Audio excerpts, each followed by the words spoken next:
आप बच कितना भी लो, बच नहीं पाओगे, संसद में बच जाओगे, पर जब सड़कों पे उतरोगे और जिन चौक चौराहों की आप बात करते थे, अपना चूल्हा चौका छोड़कर क्यों आना पड़ रहा है? क्योंकि आज सत्ता में बैठे लोग ब्रजभूषण जैसे लोगों की निगाह परस्ती, उनकी जो निगाह परस्ती है वो देश के प्रधानमंत्री जैसे लोग। आज देश के प्रधानमंत्री को चाहिए था इन बेरोजगारों की आवाज सुने, उन महिलाओं बेटियों की आवाज सुने जिनके कपड़े इस सत्ता में बैठे लोगों द्वारा उतार दिए गए।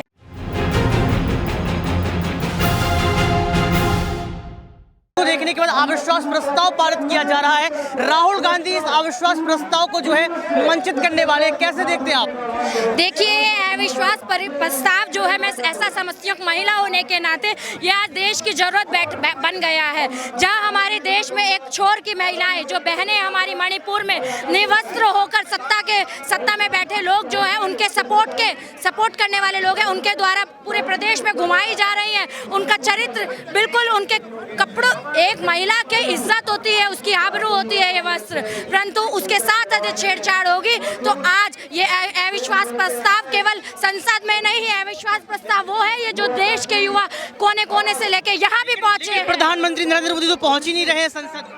देखिए, ये जो आवाज है ना, जनता जब बोलती है तो जरूरी नहीं है वो सामने से ही सुनाई दे। उसकी जो गूंज होती है वो संसद में जब चुनाव होता है तब महसूस होती है। तो आने वाले लोकसभा चुनाव जो 7 से 8 महीने में होने वाले, इसकी जो गूंज है ना, वो लोकसभा के चुनाव तक पहुंचेगी। तो नरेंद्र मोदी जी चाहे कितना भी बच ले, पिछले 7-8 सालों में उन्होंने वैसे भी इस देश की बात को सुनने का कभी काम नहीं किया। तो उनका आना और उनका ना आना वो देश के लिए दोनों एक बराबर है। वो चाहे आए या ना आए, पर आज जनता एकजुट हो चुकी है, जनता लामबंद हो चुकी है कि महंगाई हो, महिलाओं के प्रति बढ़ते अपराध हो, दलितों आदिवासियों के प्रति अपराध हो, उसको ये देश कतई नहीं सहन करेगा। ये देश गंगा जमुनी तहजीब का निभाने वाला देश रहा है। गांधी संसद पहुंच रहे हैं, क्या क्या मुद्दों को उठाने वाले? क्योंकि अंतिम सवाल राहुल गांधी ने छोड़ा था कि अडानी की सेल कंपनियों में 20,000 करोड़ रुपए किसके हैं। इस बार संसद पहुंचने पर राहुल गांधी क्या क्या सवाल करने वाले हैं? देखिए, गांधी जी हैं, एक गांधी वो हुआ था जो सड़कों पे चला था तो देश आजाद कर दिया था।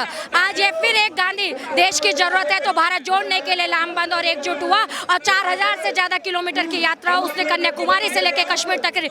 बतौर भारत यात्री मुझे गर्व है कि मेरे को भी उनके पीछे चलने का, देश की इस लड़ाई को लड़ने का मौका मिला है। मैं इस बात को पूरे विश्वास के साथ कह सकती हूँ कि आज जब वो संसद में बोलेंगे तो बतौर महिला मुझे गर्व है कि मेरा नेता आज मणिपुर की बहनों की आवाज बनेगा। मेरा नेता एक युवा होने के नाते इस बात की आवाज बनेगा कि जो 20,000 करोड़ रुपए देश के युवाओं को जो मिलना चाहिए था, जो जॉब के माध्यम से हम सबको मिलना चाहिए था, हमारे बेरोजगार भाइयों को मिलना चाहिए था, माँ बहनों को मिलना चाहिए था, जो अपनी गुड़ कमाई से अपने बच्चों को सींचती है, पढ़ाती है, तो आज उनकी आवाज बनेगा और दोबारा से संसद में आवाज गूंजना चाहिए कि 20,000 करोड़ रुपए वो किसका है। और आज मोदी जी, आपकी नैतिक जिम्मेदारी भी बन जाती है कि देश का युवा अपने सांसद के माध्यम से अपनी आवाज को बुलंद करेगा। तो आप बच कितना भी लो, बच नहीं पाओगे, संसद में बच जाओगे, पर जब सड़कों पे उतरोगे और जिन चौक चौराहों की आप बात करते थे वहां उतरोगे तो ये आवाज आपको सुनने को जगह जगह मिलेगी। मणिपुर की बेटियों को न्याय कैसे मिलेगा? क्योंकि लगातार अभी भी देश के प्रधानमंत्री बेटी बचाओ बेटी पढ़ाओ का नारा दे रहे हैं, यानी कि उनका कहना है कि बेटियां सुरक्षित अभी भी हैं। देखिए, ये बड़ा दुर्भाग्य है कि आज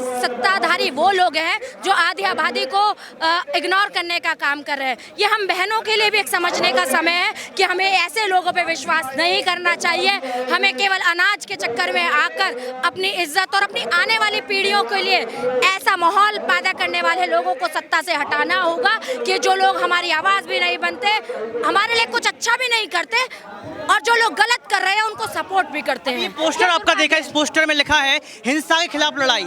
आप लड़ाई कर रहे हैं, लेकिन देश के प्रधानमंत्री सहित तमाम नेता जो भी, हिंसात्मक लड़ाई है, ये गांधी के रास्ते की लड़ाई है। हम युवा हैं, हम यहाँ भाजपा की तरह दंगा भड़काने नहीं आते।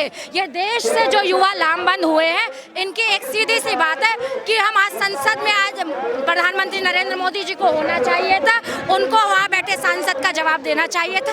ऐसे ही तमाम सवालों को लेकर हम संसद की तरफ जाएंगे।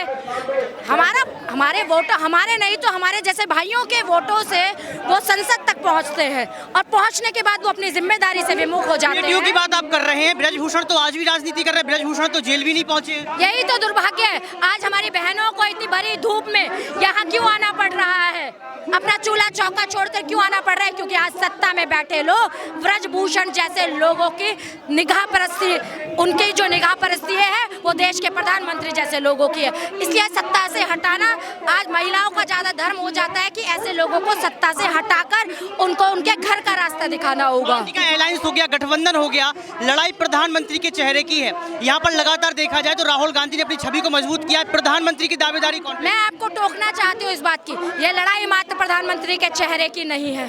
अगर प्रधानमंत्री के चेहरे की होती, यूपीए 1 और यूपीए 2 में हमारे नेता को एक नहीं दो बार प्रधानमंत्री बनने का मौका मिला था। कतई ये लड़ाई, मैं इस बात को सिरे से नकारती हुई, लड़ाई कभी ना तो प्रधानमंत्री के चेहरे की थी और जब देश की बात होगी तो ना कभी प्रधानमंत्री के चेहरे की रहेगी। देश के प्रधानमंत्री कह रहे हैं, बात देश की है, देश के युवाओं की है, देश की महिलाओं, बेटियों, बहनों और बुजुर्गों की है और इस देश की परंपरा को बचाने की लड़ाई है। पीएम मोदी कह रहे हैं कि ये जो सम्मेलन हुआ है, जो गठबंधन हुआ है, ये भ्रष्टाचारियों का सम्मेलन है, भ्रष्टाचार एकजुट हो गया है।